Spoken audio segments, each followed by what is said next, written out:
Amém. Irmãos, boa noite, graça e paz a todos, sejam todos bem-vindos. Vamos orar então, Senhor. Judeu.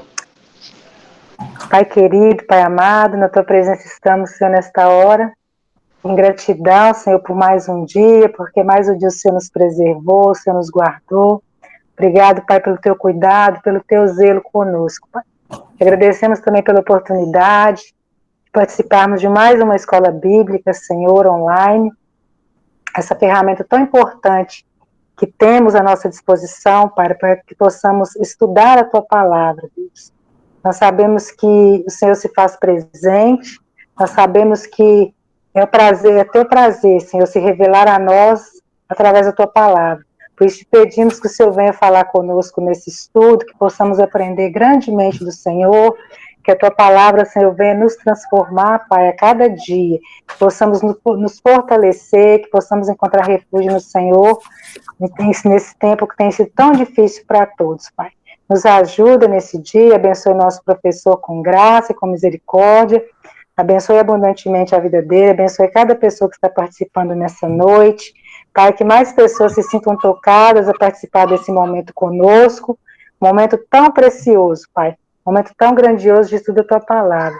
Fala conosco, Pai, nos abençoe, Senhor, poderosamente, é o que nós te pedimos. Amém. Amém. Amém, irmãos. Então, eu saúdo a todos com a graça e a paz do nosso Senhor Jesus, né? Jesus Cristo.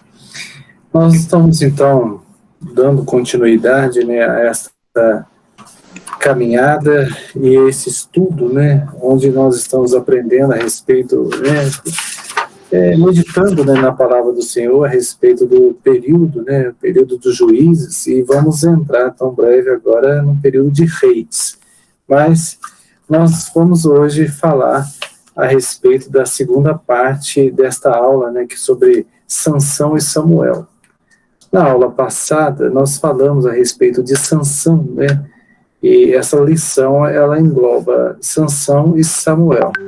É um período de juízo, onde o povo, ora estava na presença de Deus e ora estava fora da presença de Deus. E isso nós meditamos na palavra, né, e temos esse entendimento que Deus, ele requer de nós uma constância.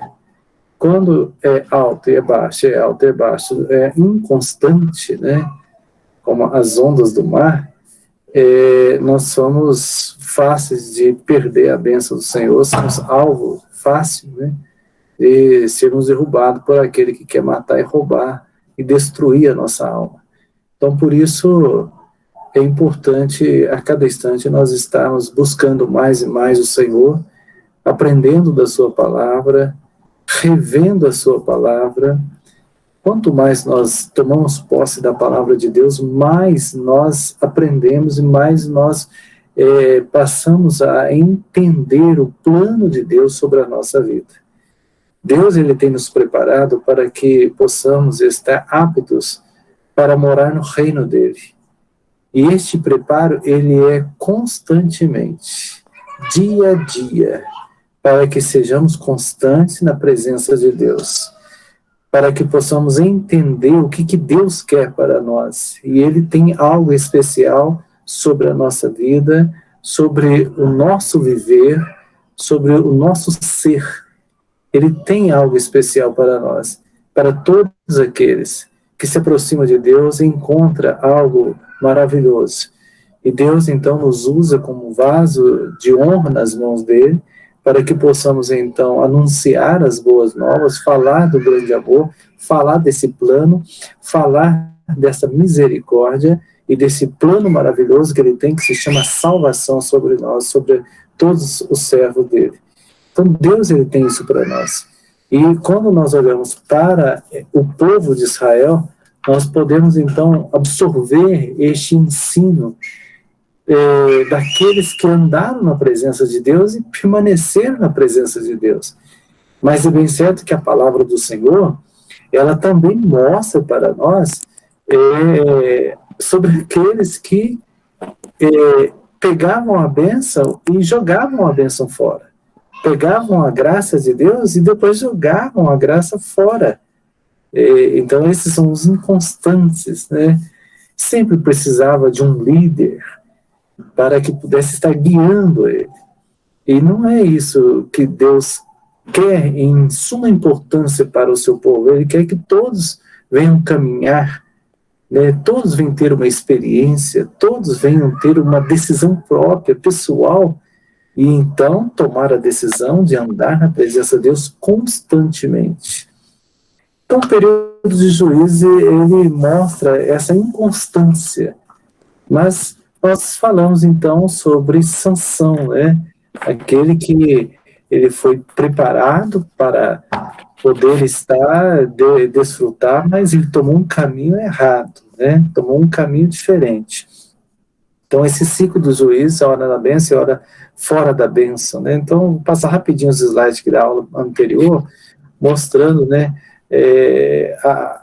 o que o povo enfrentava, né? Os filisteus, eles sempre faziam uma afronta ao povo de Israel, sempre fizeram, né, uma afronta, e eles tinham algo que naquela época era algo diferente, eles tinham os carros ferrados, era algo muito avançado para aquela época, e isso tornava, assim, eles poderosos, mas mesmo assim Deus levantava homens e ele operava algo sobrenatural para que o povo pudesse ver que Deus estava com ele. Meus irmãos, e hoje, quando nós enfrentamos as lutas, quando nós enfrentamos os carros ferrados, que é aquilo que aos olhos humanos é muito superior à nossa capacidade, muitos se rendem aos carros ferrados. Mas uma coisa é certa, Deus tem para os servos dele um milagre, algo diferente do que o mundo pode oferecer. Da mesma maneira que o povo de Israel era afrontado no passado, e aqueles que acreditavam em estar na presença de Deus, aqueles que se entregavam na presença do Senhor, eles viviam do milagre. E é isso que Deus tem para nós. Nós vivemos do milagre. Às vezes nós olhamos aos olhos humanos, a luta é tão grande que a gente não vê solução aos olhos humanos, a gente não vê, fala, não tem como.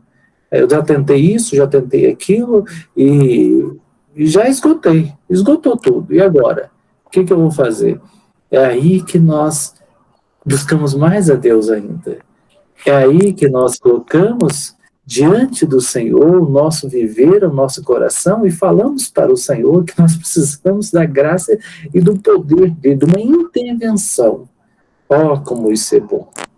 Como isso renova! Como isso nos fortalece! Como isso nos revigora!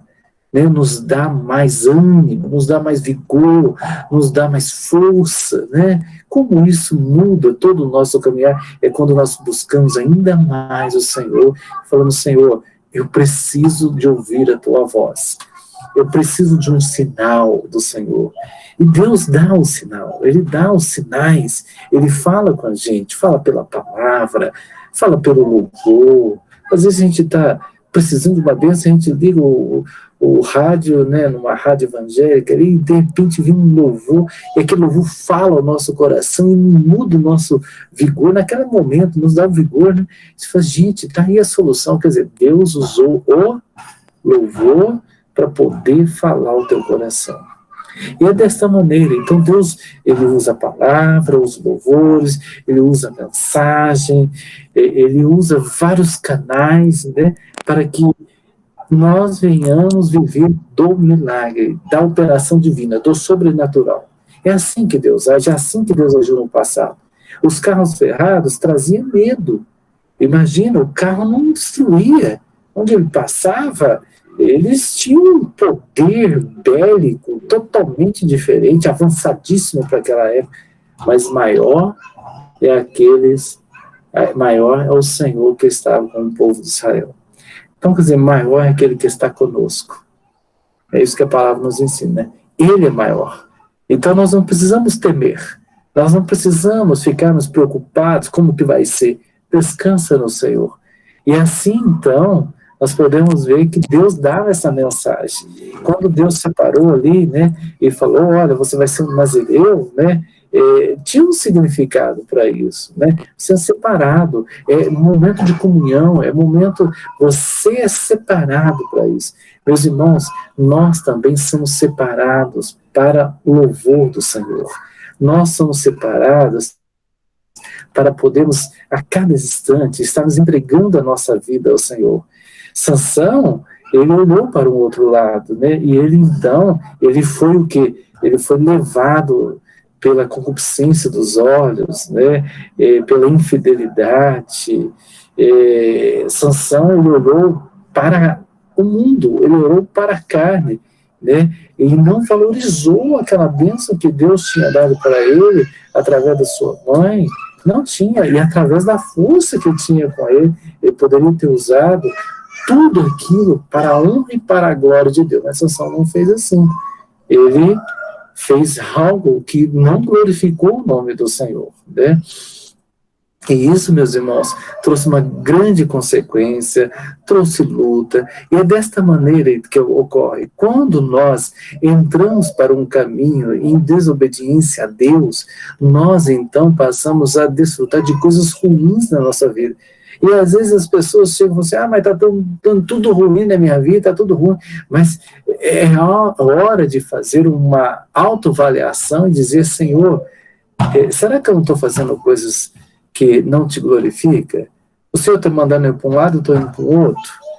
Então é momento, né, quando nós lemos essas passagens, né, as derrotas, a decadência, né, do povo de Israel, do povo que tinha tudo e de repente mergulha num poço de lama, né, numa idolatria. Você fala, Senhor, mas o que fez, né, esse povo tomar essa decisão? Então a gente auto se reflete também, refletir, né? A gente olha para nós mesmos e fala assim, Senhor, está dando tudo errado, o que é isso? Né? Tem uma coisa que eu preciso ajustar, e a gente aprende com isso. A gente aprende com isso. Peraí, aonde é que eu errei? Você fala, não, eu errei assim, eu preciso consertar, e Deus, ele é tão misericordioso, como foi também naquele povo lá, ele preparava algo e dava uma bênção para eles. Dava essas bênçãos, e eles então desfrutavam dessa bênção, e isso era notório diante das pessoas. As pessoas viam que Sansão tinha algo diferente sobre a vida dele.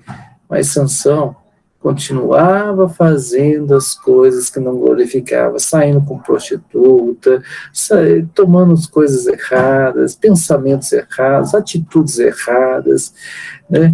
Ele atraía para ele coisas ruins, atraía coisa, porque o comportamento dele não era um comportamento da maneira que Deus queria, da maneira que ele foi destinado, né, da maneira que ele foi preparado para ser aquele ali, né? Deus tinha um plano sobre a vida dele. E é desta maneira, meus irmãos, quando o homem ele olha para este mundo, que ele é seduzido e ele é importunado. Então foi o que aconteceu com Sansão, né? A sedução e a importunação. Então nós falamos sobre isso, né? Então isso leva o homem à derrota. Leva o homem à derrota. O homem seduzido, né, pelo materialismo, né, pela carne, ele perde a visão e ele passa a viver o que é a traição, né?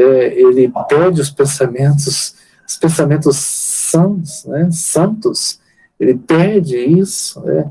E ele perde a visão, e ele não tem mais como enxergar. Então o fim de Sansão foi assim, um objeto de escárnio, de humilhação, ficou ali, né, moendo ali naquela moenda, né, como se fosse um animal de carga. É uma coisa terrível, né? Então é um ensino que a palavra mostra, né, que melhor está na presença de Deus. Melhor é ouvir a voz do Senhor e obedecer a voz do Senhor. Melhor é desviar do caminho largo e espaçoso, mas ir para o caminho estreito. Isso é melhor, porque este mundo é mau, pecaminoso, este mundo a cada dia está indo de passos largos para a sepultura eterna. Mas olha, há um Deus que está cuidando de nós, há um Senhor que está cuidando do seu povo, há um Senhor que está cada dia renovando o seu povo com um óleo especial, né, com a bênção, com a graça dele. E desta maneira, meus irmãos, foi o fim de Sansão. Terminou morrendo e ainda levou muitos homens com ele naquela época. Então hoje nós vamos falar um pouquinho a respeito sobre um homem consagrado a Yahvé. Ou seja, nós vamos falar sobre Samuel. Samuel foi um homem que andou na presença de Deus desde o início da sua caminhada e fez algo que glorificou o nome do Senhor. Então, meus irmãos, desta maneira nós vamos ver agora a atitude de uma pessoa que abraçou esta causa e foi temente a Deus. Ana era sua mãe, esposa de Elcana, né, da tribo de Efraim.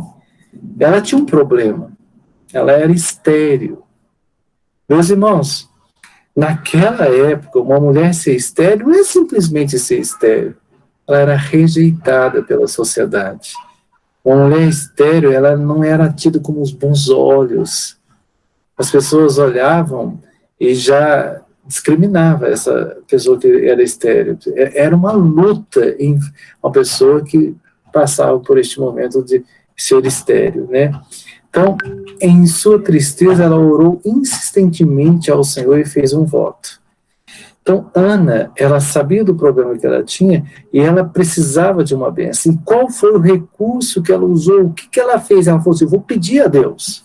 Eu vou pedir ao Senhor. Eu vou clamar ao Senhor e Deus vai me ouvir. E assim foi. Ó Senhor Todo-Poderoso, olha para mim, tua serva, vê a minha aflição e lembra de mim. Não esqueça a tua serva. Se tu me deres um filho, prometo que o dedicarei a ti por toda a vida e que nunca ele cortará o cabelo. Olha aí, ela está fazendo, né, a mesma coisa, né, que ali foi feito para Sansão, né, não cortar o cabelo. Então, nós podemos ver aqui que Samuel, ele foi então também entregue, foi prometido para ser um nazireu, né, para ser um nazireu, ou seja, ele havia um voto sobre ele. Então, ela estava orando ali. O sacerdote Eli, ele estava ali, né? E ele olha aquela situação daquela mulher orando, chorando, e ele achou que ela estava aqui embriagada, né? Está bebendo demais, está com a cabeça confusa, mas ele estava perdendo já o discernimento. Eli já estava perdendo o discernimento. Ele não discerniu que aquele choro era um choro de aflição, de clamor, de dependência, de pedido de socorro, mas ele olhou para o outro lado, então, ou seja, perdeu o discernimento. Então, meus irmãos, olha o que ela diz. E Eli, o sumo sacerdote, naqueles dias, não discernindo sua dor, a princípio pensou que ela estivesse embriagada, né? Depois de ouvir, Eli abençoou e ela concebeu. Quando o menino foi desmamado, ela honrou o seu compromisso e entregou para o serviço do tabernáculo em Siló, né? Então, o que acontece? Ela clamou ao Senhor, pediu ao Senhor uma bênção e Deus ouviu. E quando ela, então, teve o menino desmamou, ela cumpriu a promessa dela. Então, por este menino orava eu, e o Senhor me concedeu a petição que eu lhe fizera, pelo que também trago como devolvido ao Senhor, porque todos os dias que viver, pois do Senhor o pedi, e eles adoraram ali o Senhor. Então vejamos bem, Ana, ela foi entregar o menino ao sacerdote Eli. Entregar. Agora, meus irmãos, pensamos bem Que dor que essa mãe sentiu, não foi? Mas ela entregou algo muito especial. Então nós podemos dizer, né, que ela fez uma entrega. Essa entrega de Ana, entregando Samuel, né? Então consistia, assim, em que consistia o voto de Ana? Então era uma entrega total e verdadeira. Então nós podemos ver, meus irmãos, que esta entrega, ela deu tudo que ela tinha, o único filho que ela tinha, ela entregou para o sacerdote. É uma mulher corajosa, muito corajosa. Mas aonde que estava a confiança dela? O que levou Ana a fazer isso? Então eu coloquei aí no quadro para os irmãos ver. Ela tinha confiança no plano de Deus. Ela acreditava nisso, ela sabia que Deus ia usar aquele menino, que aquele menino ia crescer, que ia ouvir a voz do Senhor e que seria um homem de Deus. Seria um nazireu, seria um homem separado, seria um homem que estaria cada dia mais vivendo a dependência do Senhor. Meus irmãos, então foi uma entrega verdadeira, uma entrega de todo o coração. Agora, pensamos bem, será que ela esqueceu disso, né? Ela entregou o menino, esqueceu? Deixa para lá, né? Eli cuida dele. Mas não foi assim. Ana trouxe ao Senhor. Também, meus irmãos, o que lá em primeiro, acho que é 1 Samuel 1:24 diz assim, e que Ana trouxe também 3 bezerros, a efa de farinha e o vinho, né? O que isso aponta, né, meus irmãos? 3 bezerros, a efa de farinha e o vinho. Então, a efa de farinha, né? Então nós podemos ver aqui, isso aponta para a Trindade também. A efa de farinha, né? A farinha, né? É aquilo que alimenta, né? Que faz o pão, né? E é isso, então, nós precisamos deste pão. E quem é que manda e que envia este pão? Né? A palavra de Deus é aquele que dá o pão da vida, aquele que enviou o pão. Então, quer dizer, nós podemos ver que esta palavra que sai da boca de Deus, ela alimenta o nosso viver.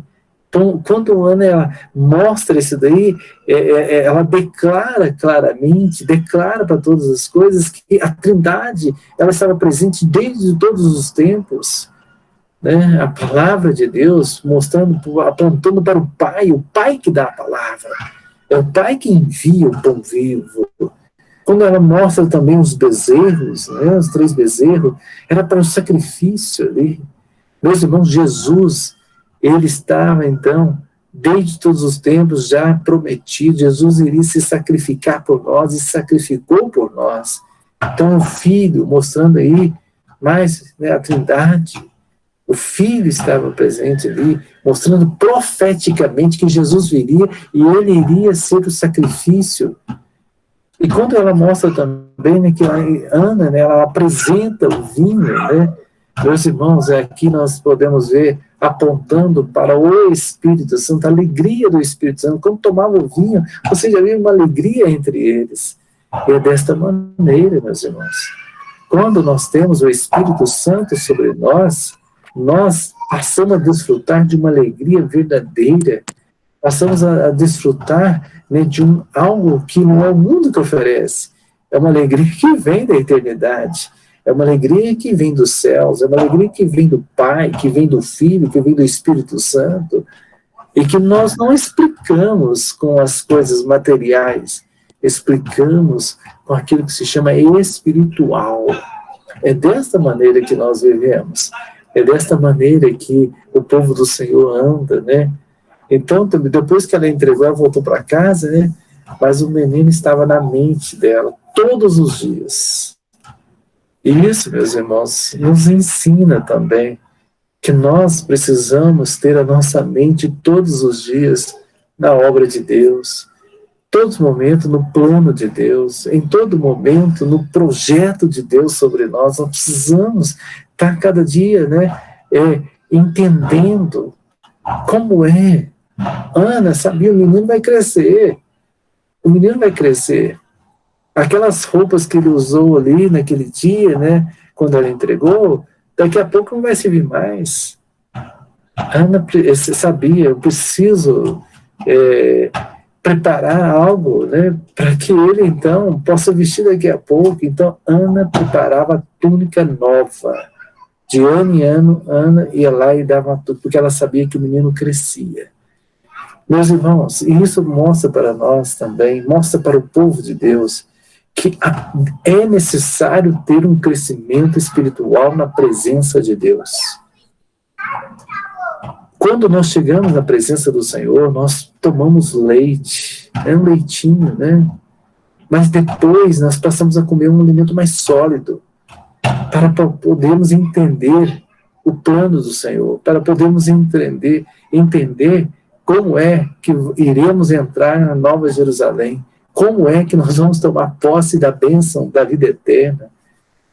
Nós vamos entender, então nós precisamos de um alimento sólido, nós precisamos de um alimento que sustenta e que nos prepara para a vida eterna. Então o menino crescia e Ana estava ali preparando roupas novas para Samuel. Ana sabia, ele vai crescer, eu preciso então aqui aumentar mais. Então, meus irmãos, isso mostra os detalhes da nossa vida. Então ela tecia a túnica de linho para o menino todos os dias, a cada ponto uma lembrança dele. Então, o que é tecer a túnica ponto a ponto, né? Meus irmãos, isso mostra para nós os detalhes que nós temos que nos aperfeiçoa na presença do Senhor.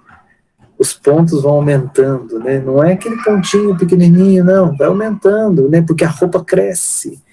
As experiências com Deus, elas vão crescendo também. Quando nós chegamos na presença do Senhor, nós tínhamos uma experiência maravilhosa ali, só que isso precisa aumentar, e vai aumentando com o passar do tempo, quando assim nós permitimos e damos atenção para isso. Quando nós damos atenção para isso, nós entendemos o que é tecer a túnica ponto a ponto, ou seja, aperfeiçoa, há crescimento, há aperfeiçoamento, e isso nós podemos dizer na oração. Quando nós oramos ao Senhor, clamamos ao Senhor, Deus ouve dos mais altos céus. Deus, Ele ouve a nossa oração quando nós oramos ao Senhor de todo o nosso coração. Clama a mim, responder-te-ei, anunciar-te-ei coisas grandes e ocultas e firmes que não sabes. Ou seja, Deus nos orienta, né? Que é um ponto muito importante para a igreja, é a oração, é o clamor, né? É o pedido ao Senhor, é a dependência. Quando nós jejuamos ao Senhor também, nós podemos dizer que isso é um ponto que é dado, né? É um ponto, é um crescimento. Quando nós falamos, eu vou jejuar em favor de tal coisa, né? E às vezes a pessoa só espera, né, o pastor lá na frente, vamos ter um jejum, né, um jejum para toda a igreja. Esse jejum também é ótimo, mas melhor ainda é quando nós temos uma experiência, né, e Deus nos leva a jejuarmos, né, Deus fala conosco, olha, essa luta que você está enfrentando, faz um jejum para isso. Como é bom ouvir isso, meu irmão. A gente sozinho com Deus, a gente clama ao Senhor, Deus fala com a gente, e de repente você jejua, né, 12 horas, direto, às vezes você faz 24 horas de jejum, ou até às vezes 36, como que isso muda as coisas? Que arma poderosa, que ponto poderoso é esse, que costurar maravilhoso, isso faz com que a túnica fique bonita, as vestes de salvação fica bonita, e o que isso resulta? Em vitórias, em bênçãos, em conquistas, aperfeiçoamento, né? Então, e nos leva o quê? A adoração. Então nós passamos a adorar o Senhor, ser gratos ao Senhor, entender o Senhor que nós somos bem-aventurados, entender e adorar o Senhor, falar, Senhor, toda a honra e toda a glória é dada a Ti, toda adoração ao Senhor. Sabe por quê? Porque nós somos privilegiados. Mas porque Deus é bonzinho com a gente? É muito mais do que bom. Ele é misericordioso com a gente. Mas só que é o seguinte, quem desfruta desta bênção, quem desfruta das bênçãos do Senhor, são aqueles que estão adorando o Senhor. Aqueles que estão maltratando, não, maldizendo, não. Eles não desfrutam da bênção, porque eles se afastam da presença do Senhor. Então nós somos bem-aventurados porque nós nos aproximamos do Senhor. Nós clamamos, oramos, jejuamos, buscamos a Deus, e Deus ouve e nos dá a bênção, e nós adoramos ao Senhor. Então, quanto mais busca, mais encontra. Quanto mais se aproxima de Deus, mais bênção você recebe. Então, é uma vida de intimidade, de comunhão, é uma vida íntima, uma vida espiritual verdadeira, para que possamos estar preparados e cultuar ao Senhor. Preparados e adorarmos ao Senhor, cultuarmos, são os cultos, né, ponto a ponto. Cada ponto, né, que significa um ato na presença de Deus. Cultuar a Deus, meus irmãos, é algo maravilhoso, é algo benéfico, é algo que nos sustenta, é a comunhão com os irmãos que é alcançada, né? Então, comunhão com os irmãos, então nós passamos a ter essa comunhão. E como isso é bom, como isso é maravilhoso, é o ponto que é dado na túnica, nas vestes, é quando nós evangelizamos as pessoas, o evangelismo, falamos do amor, da graça, da misericórdia, é quando nós falamos das missões, é quando os missionários saem ao campo, né?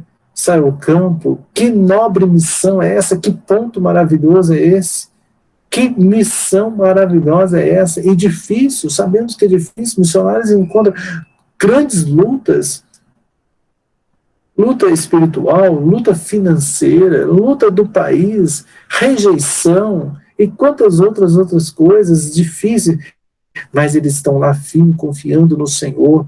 Foi o que Ana fez. Ana confiou em Deus. Eu vou entregar o sacerdote. Eu vou entregar o que é mais importante. Eu vou entregar, isso faz parte da minha vida. É o meu único filho, eu vou entregar. Saiu de mim. Ou seja, é aquilo mais importante. Então, isso mostra para nós que é importante nós fazermos a entrega verdadeira ao Senhor, para que possamos, então, desfrutar desta graça. Meus irmãos, e agora nós podemos ver o que Eli estava arrumando, né? Eli deveria fazer as coisas do Senhor e ser instrumentos na mão de Deus, mas os pecados e a ruína da casa de Eli foram ali vistos. Então, por conta dos seus pecados, o povo não era capaz de ouvir a voz de Deus, nem mesmo os sacerdotes. Então, os filhos de Eli eram corruptos e promíscuos, e o pai era incapaz de discipliná-lo. Ele não sabia governar a sua casa. Eli não tinha autoridade nenhuma sobre os seus filhos andavam num caminho tortuosos. Yahvé visitou Samuel à noite e lhe entregou uma mensagem dura, meus irmãos, para a casa de Eli. Então o Senhor rejeitou o sacerdote da linhagem de Eli e anunciou que os filhos de Eli morreriam no mesmo dia. Olha que mensagem dura. O sacerdote recebeu a repreensão e aguardou o juízo anunciado.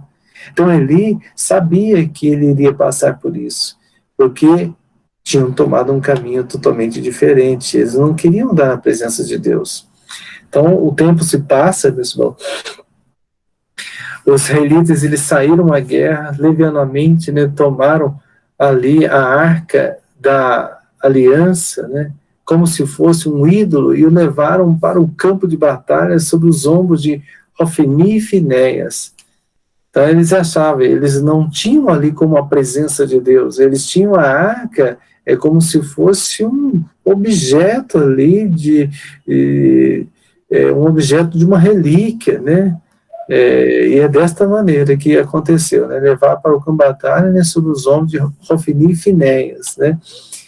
Então o que acontece? Então Yahvé, né, cumprindo a sua palavra, ele entregou os israelitas nas mãos dos filisteus. Os sacerdotes foram mortos e a arca foi levada. Olha para ver a consequência, né, do pecado. Né? Então, a saber das notícias, ele tombou na cadeira e na queda ele quebrou o pescoço e morreu.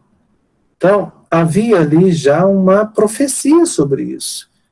E eles, então, passam por este momento, e ele vê os seus filhos morrerem, ele vê a perda da arca, e ele toma essa notícia. E quando isso toma a notícia, o que acontece? Ele cai da cadeira, quebra o pescoço e morre.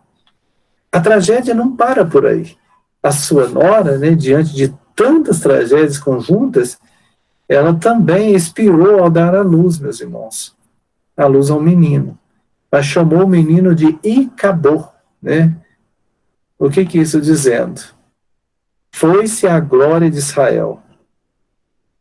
Isto ela disse, porque a arca de Deus fora tomada, e por causa do seu sogro e de seu marido, e falou mais, foi-se a glória de Israel, pois foi tomada a arca de Deus.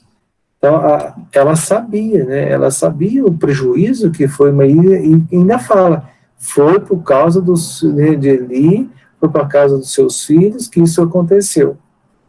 E agora foi tomada, né? Pois foi tomada a arca de Deus. E quando ele tem essa notícia, o que acontece? Olha ali, ele cai da cadeira e ele morre. Meus irmãos, os dias de Samuel, então nós podemos ver, né, que por conta do seu chamado, Samuel se estabeleceu como juiz e profeta em Israel.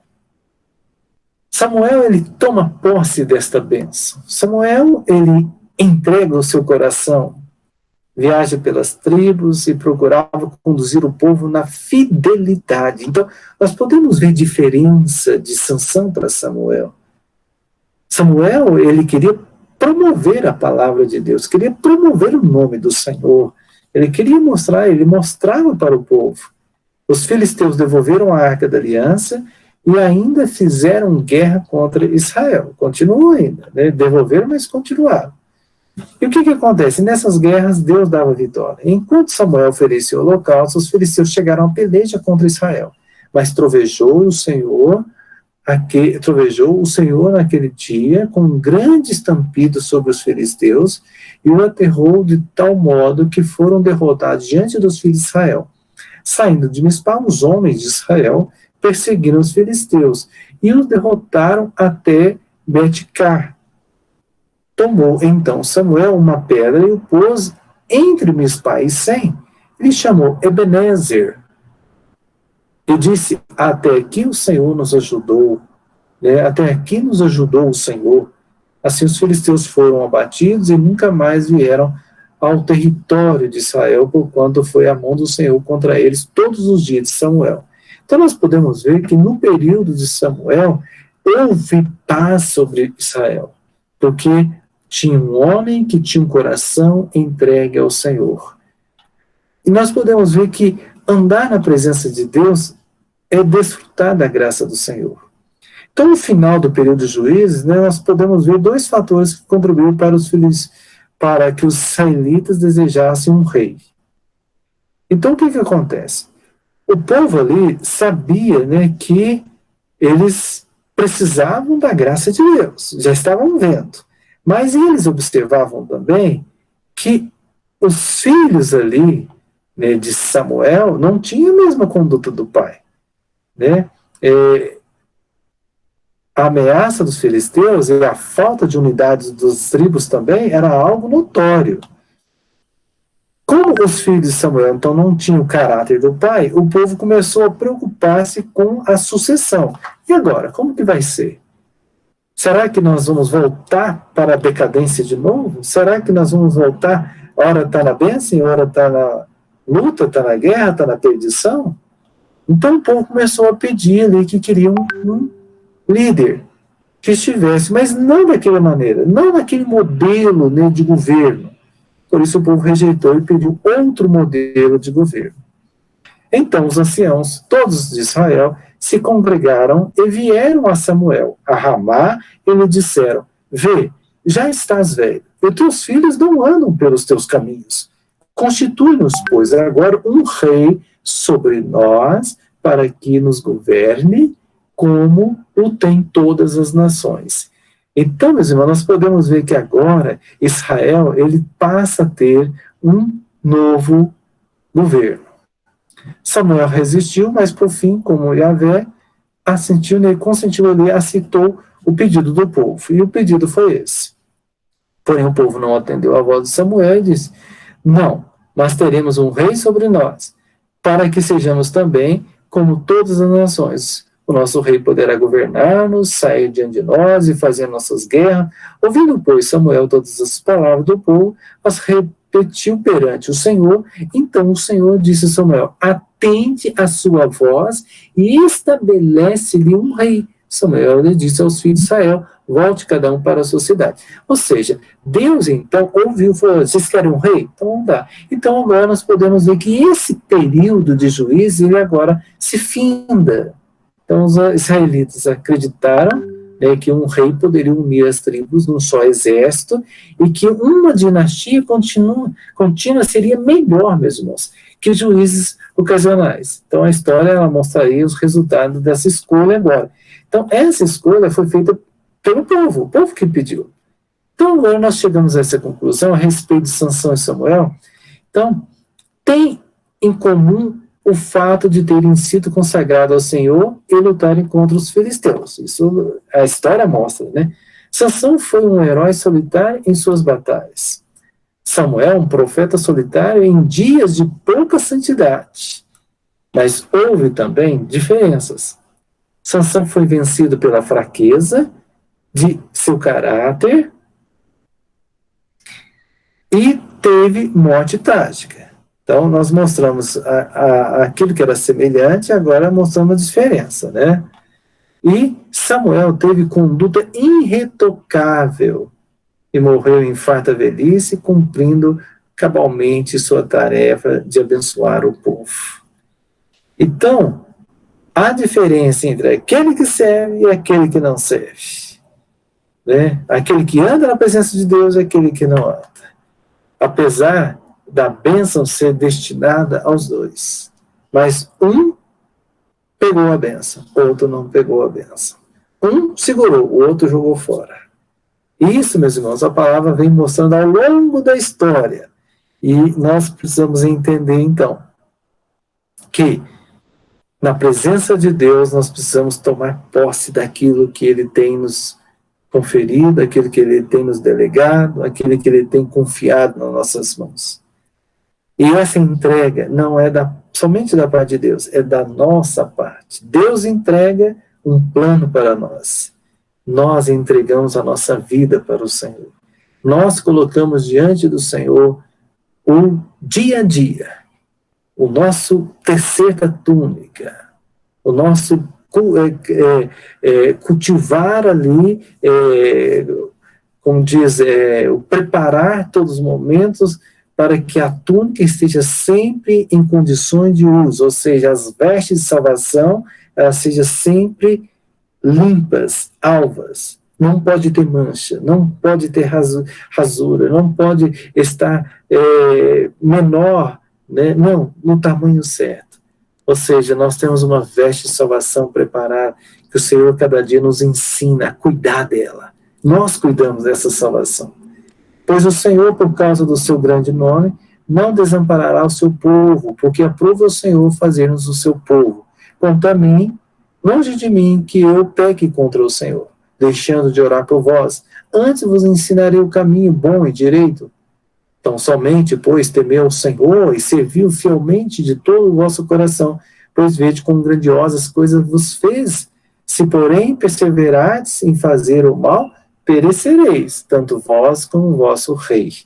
Então, essa decisão foi uma decisão muito importante naquele tempo, mas tinha uma grandes consequências. Se andar na presença do Senhor, bênção.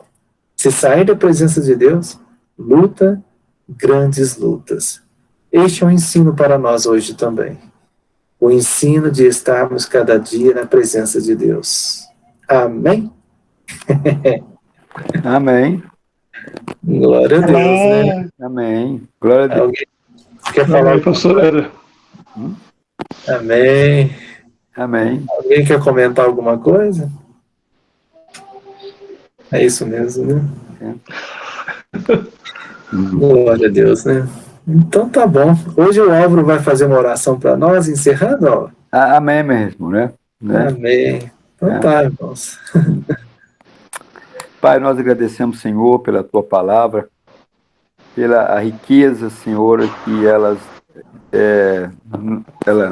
nos revela a respeito do Seu caráter, da Sua pessoa e do Seu plano, Senhor.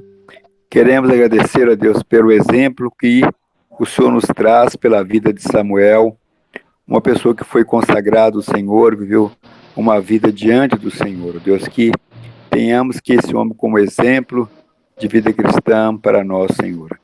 Muito obrigado, ó Deus, assim, pela vida do pastor Ellen, e continua abençoando, Senhor, nos enriquecendo com a lição a lição da escola dominical. Nós agradecemos em nome de Jesus. Amém. Amém. Amém. Que Deus abençoe os irmãos, viu? Quarta-feira estaremos juntos de novo. Amém. Deus abençoe a família de todos aí. Amém. Amém. Graça e paz, então, irmãos.